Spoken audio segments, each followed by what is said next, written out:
In 1998, Rajiv Samant established Sula's first vineyard in the city of Nasik in western India. The first Sula wines were released in 2000. More and more neighborhood farmers began to grow grapevines, and the area under plantation for wine flourished. Today, Sula has 1,800 acres under dedicated grape cultivation and a current wine production of 600,000 cases per year,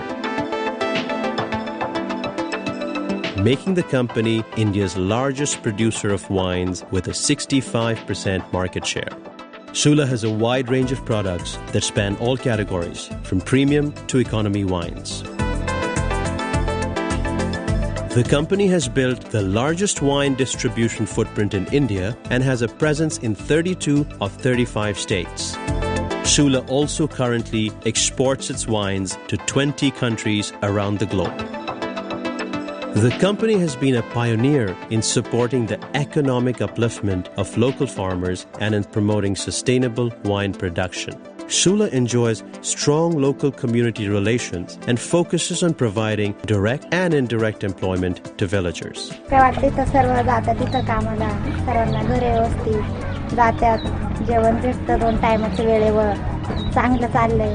Sustainable practices are at the heart of Sula's wine production process. Initiatives in this area include the use of drip irrigation, rainwater harvesting, solar cogeneration, and organic farming.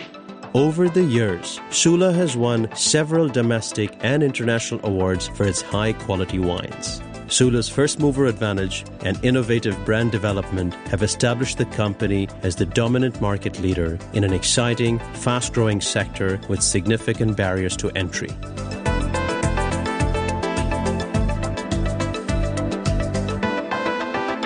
The whole wine market in India, it's minuscule as far as international standards go. Basically, the consumption is approximately 11 milliliters. That's 0.011 liter per capita consumption. Now let's just compare this to China. They've hit about 1 liter at this point, so it's 100 times the per capita consumption of India, leave alone the US, the UK, which is like 15 liters ahead. Only 4 or 5 brands have survived, and that's the way I see this market evolving. There's going to be a rule of 3, just as we have in spirits and beer in the rest of the world. You know, in the rest of the world's wine-producing regions, you might have 500 wineries that do reasonably well.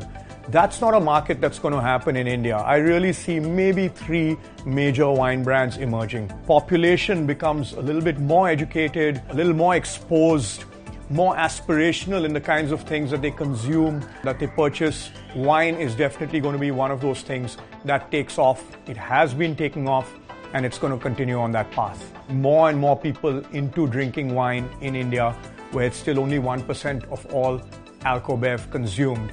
But that's also tremendous potential. So yeah, maybe it could keep me up at night, but it also keeps me energetic and motivated during the day. I was in California. I was at Stanford University and then working at Oracle Corporation for a couple of years.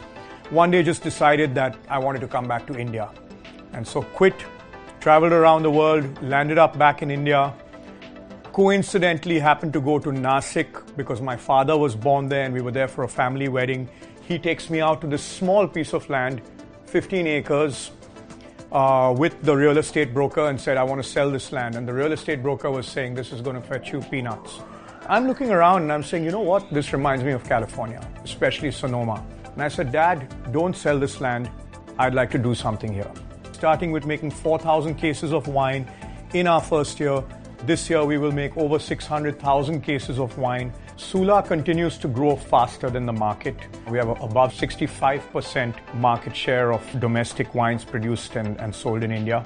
If there's one thing that's characterized us over the last 15 years is that we have brought so many innovations to this market. We did things so differently.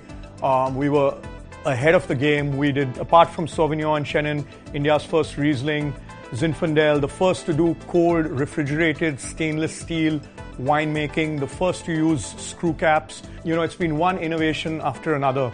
This is not just a country. It's 30 different countries posing as one country. That's the way that the whole alcoholic beverage market works in India. And we are one of the lucky guys who got in right at the beginning were able to build distribution. Building distribution today is incredibly difficult. One distributor will typically cover one city, no more than that. So Sula today has 100 distributors across the country. It's not that easy to deal with the Indian farmer. They have to believe in you. They have to have seen the evidence. With Sula, they've seen that. We are today dealing with about 300 farmers. Incredibly difficult today to get new growers to come on board and plant wine grapes if you don't have a track record like Sula has. Is virtually impossible. To establish a new brand in this industry and take on the incumbents like Sula is so difficult because direct marketing and advertising of alcoholic beverages is not allowed in India. A big barrier to entry is basically the high import duties. India is quite a protected market. Wine is treated as an agricultural product, and the government is firmly committed to protecting the interests of farmers. The last 12 months have been difficult because economic growth was nowhere what we thought it would be 12 months ago. And yet the company has grown. Sula has seen 30% compounded growth rate for the last 6 to 7 years, and we see no reason why this entire market will not grow at 20% plus for the next decade.